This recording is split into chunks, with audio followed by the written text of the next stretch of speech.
All right, so how do we do this thing called a gesture, okay? The first step, okay, is the following. I'll keep it on the ones that I've already started, and there's a reason, you'll see why, because it'll start looking like a crowd, and it'll be kind of interesting, why not? All right, so first step, I'm looking at my subject. And if you have something at home like this is awesome. Or if you have somebody in the house that's cooking, cleaning something, do them, okay? I have this little figurine. If you have that figurine, you're welcome to go ahead and use one of them, okay? You don't have to have it though, okay? Now, first step, I look at and I'm checking for the central axis. So the first thing that I'll do is I'll quickly put down the central axis and I'll put the head. The head is slightly tilted to the side.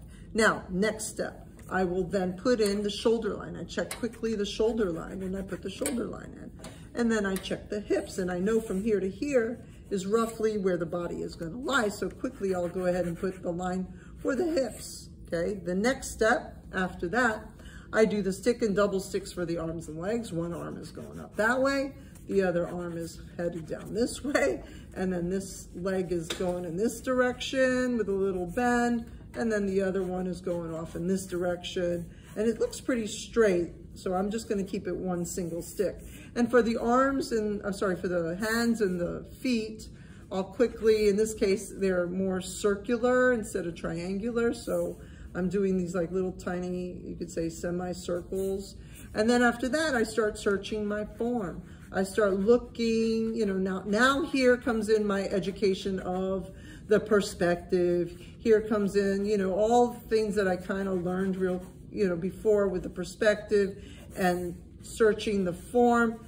And that would be right there your first gesture. Now move on to another one. Now change the position, or maybe whomever is in the house is changing their position, okay? The cat, the dog, the whatever it is that you wish to draw. So I check the central axis, I put that down. I go ahead and put the line down for the head, the circle down for the head. I check to see what's going on with the hips. Again, we've got that same pretty much angle. The only thing that changes is that the arms, one is going this direction, one is going in this direction. Another cool thing that I'm doing too, I hope you've noticed, is I'm trying to make up a little scene here, okay? So could you do that? Yeah, you can. Use your imagination. Make up a little scene, okay? Because this is going to be your homework, but have fun with the homework, okay? And like I said, my painters, one of these compositions is going to wind up being a finished painting. So who knows, maybe this one is going to wind up to be your finished painting, okay? So quickly, that would be your gestural quality, okay? Do you need me to draw one more? Is there anybody that needs me to draw one more? Do you think that's good, or do you need more? Anybody? Miss Shaker? Yes, dear.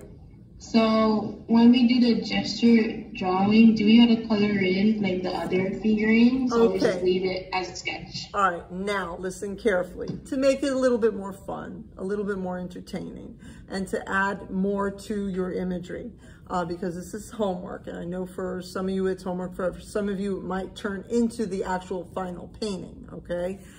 Which you might go ahead and copy it and make a full scene on 12 by 18, my painters, okay? So now you could go into it. So now, let's say you've decided to use pen.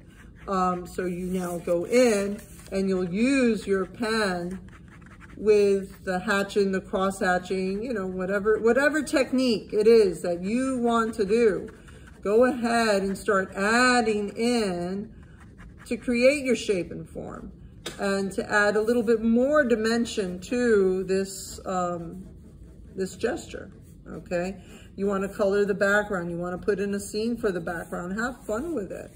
Make it something that you kind of learn from, and then from there, see, because what I want you to get into the habit of is that here you are at a park, okay, as an artist, and then you're sitting there looking at the people in the park. And you sit there with your sketchbook and you start drawing these people in the park.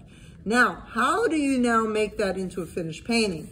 Here now, as you see, I've got a whole scene going on. Okay, so I could literally take this further if I want to, you know, and with my imagination, I could go ahead and add in as much as I want to make it a more finished kind of composition.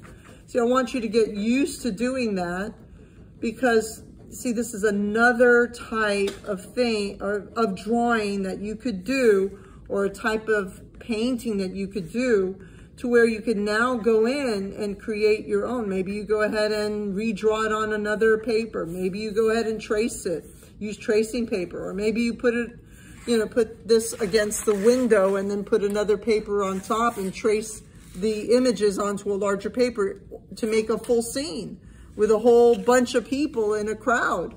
I don't know. Okay, now that's just the pen, okay? Now we also talked about pencil and how to fill in with that. I'll tell you what, I'll go ahead and I'll do one in pencil so that way you know what it kind of is supposed to look like if you do it in pencil.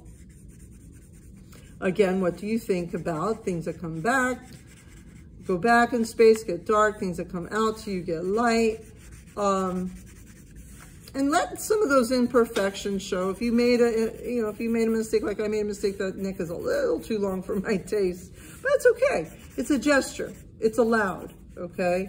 And then I'm coming in my light and dark, creating my chiaroscuro, okay? My dimensionality, my 3D effect, okay?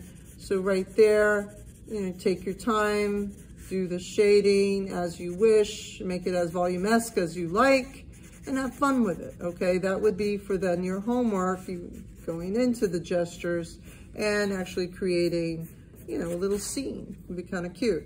Now, let's say color, okay? I'm sorry I don't have another figure. Let me just quickly draw another figure, just using, you know, what I have here. That's okay. We'll just make it real quick, okay? Now, let's say now I use color, all right? Let's go back to what we learned with color. Like I told you, for my students using color in the drawing, and the same too goes for the painting. You just go ahead and do it with paint. Remember, start with one color first.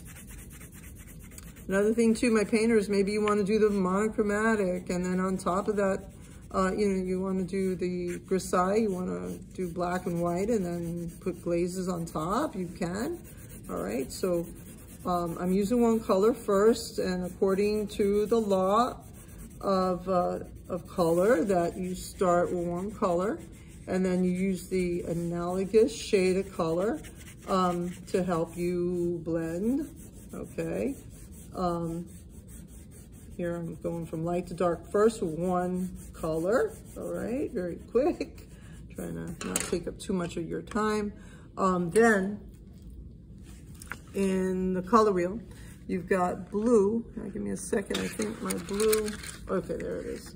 Okay, blue would go into here according to law, because in order to blend, to go in your darker area, you add blue. In the lighter area, you could add yellow, okay? It's all on the color wheel. Follow that color wheel. That color wheel is your savior, I'm telling you. I started going over with pencil, and then I continued with pen. Just Okay. kind of like a brush pen. Okay, oh, brush pens Brush are fun. marker. Actually, brush markers are really fun. I would actually just do the brush marker. I would not even touch the pencil or the pen. Just go straight into the brush marker. That could be a lot of fun for any of the drawings that I talked about. That will be good for your contour.